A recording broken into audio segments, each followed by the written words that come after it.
I'm back. Do you remember these songs? I've got a lovely bunch of coconuts. There they are, all standing in a row. I can't remember the rest of it. Or what was the others? I've got a lovely bunch of coconuts. Or I can't remember. I'll think of it later. But you know, these old time songs, sort of from the 50s and the 60s, when I was growing up. And I today looked at because I've been resting, and that's why I feel so much better. And Harriet, well, I've done my housework, but Harriet has been an absolute angel. Where are you, baby? In your sack? No, you're not. She likes getting in there, she does. On my bed. But anyway, big one, small one, some as big as your head. Coconuts.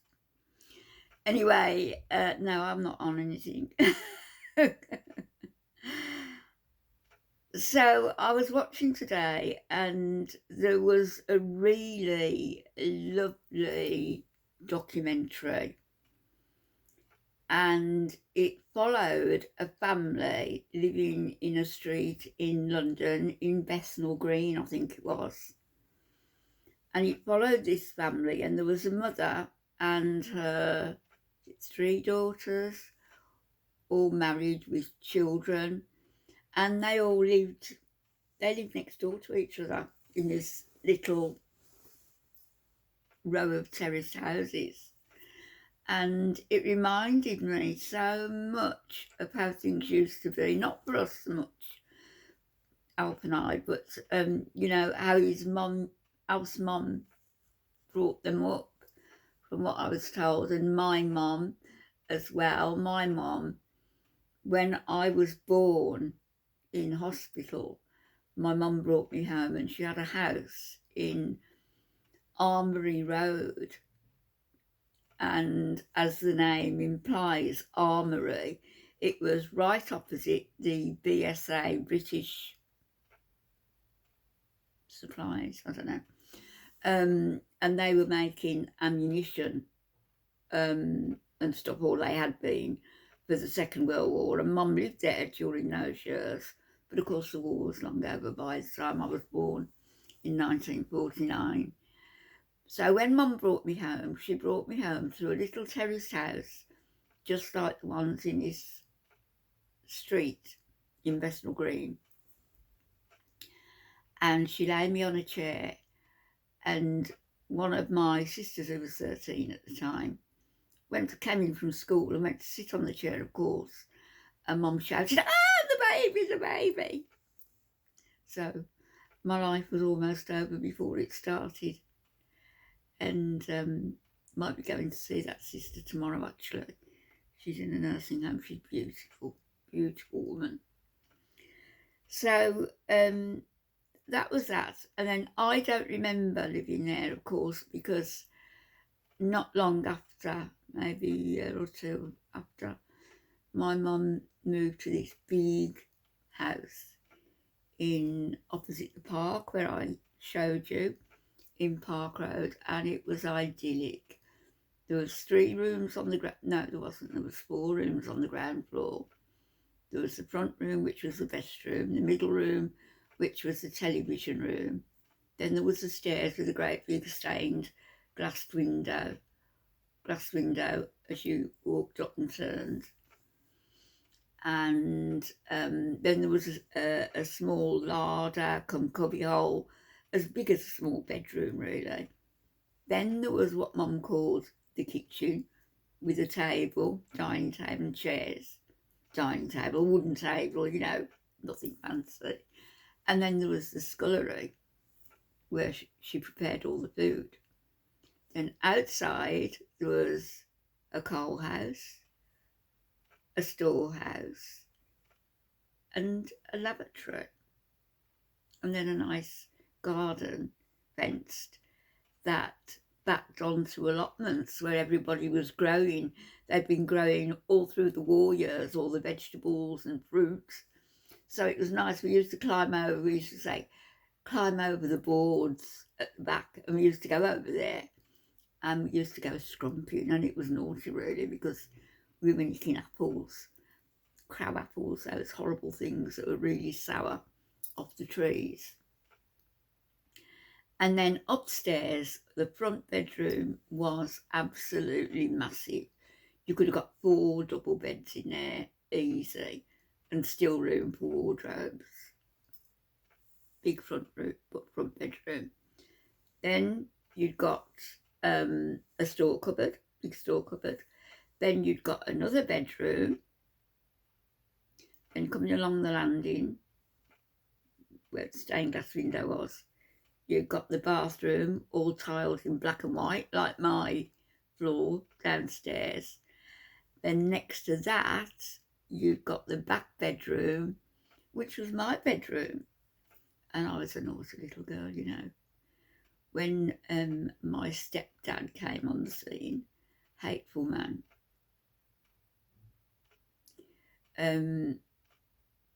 when he and my mum used to go out and used to sort of, well, make me stay in my room and say, you don't come downstairs. And of course, if I had gone downstairs, other members of the family would have seen me and stopped me going out.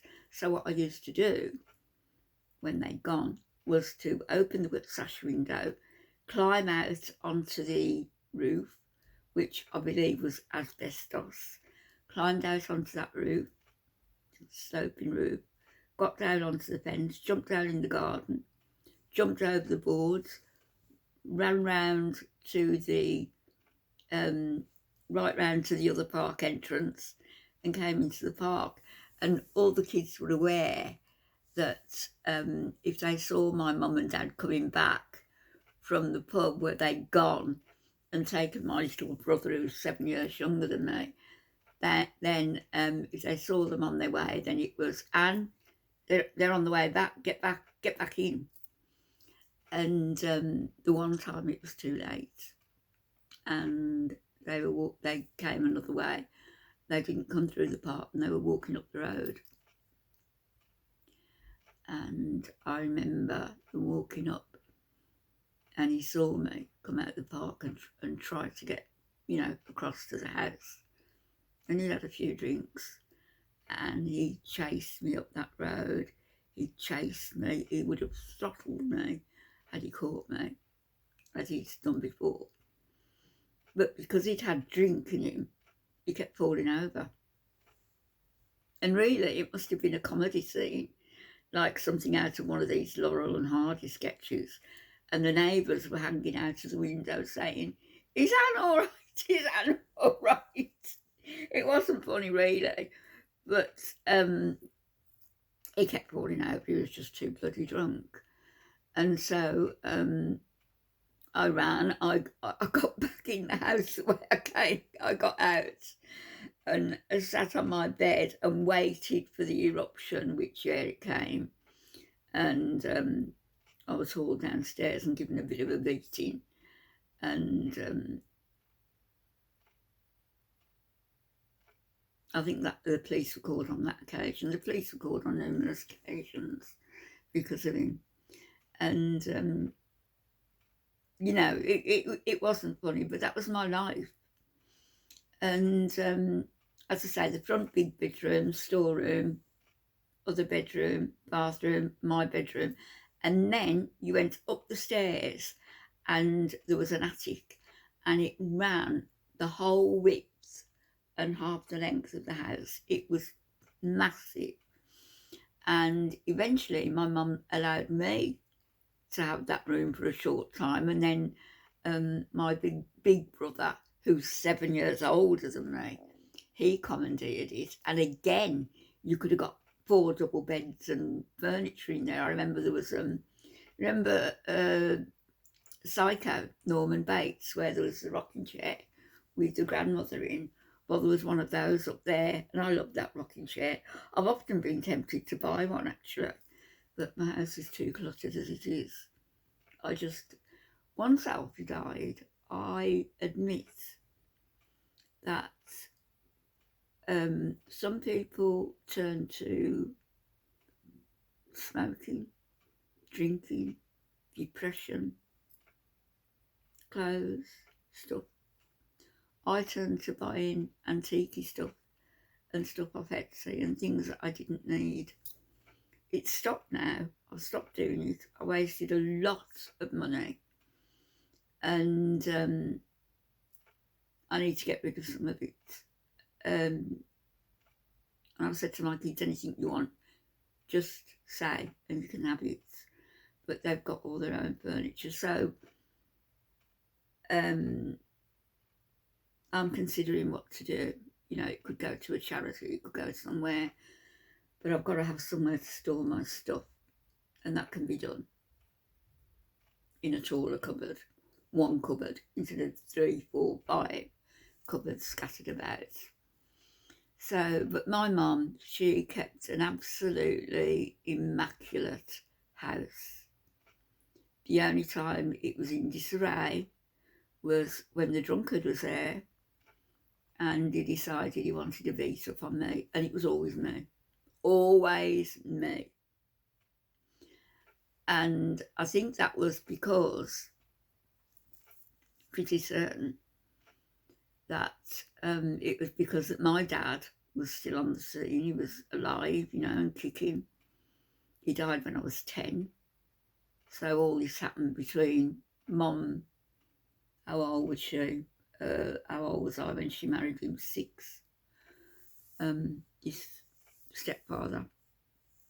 And my little step half brother says my dad used to hit you, didn't he? I said, well, that was your dad and you're nothing like him. But I think he must have had his own problems. And I believe that, you know, whatever happens, whatever you do in this world, you carry the weight of that with you. I know that I carry weight with me, and I'm pretty certain that everybody does. So that's a little snippet of my life as a kid. And I'm going to put a link to the channel that I watched with the little terraced houses. I can't show it because of copyright problems. So in the description, I'm going to put the link and you can watch it yourselves. And it's a lovely, beautifully filmed snippet of life in London in the late 1950s. 58, I think it was. I'll speak to you all later.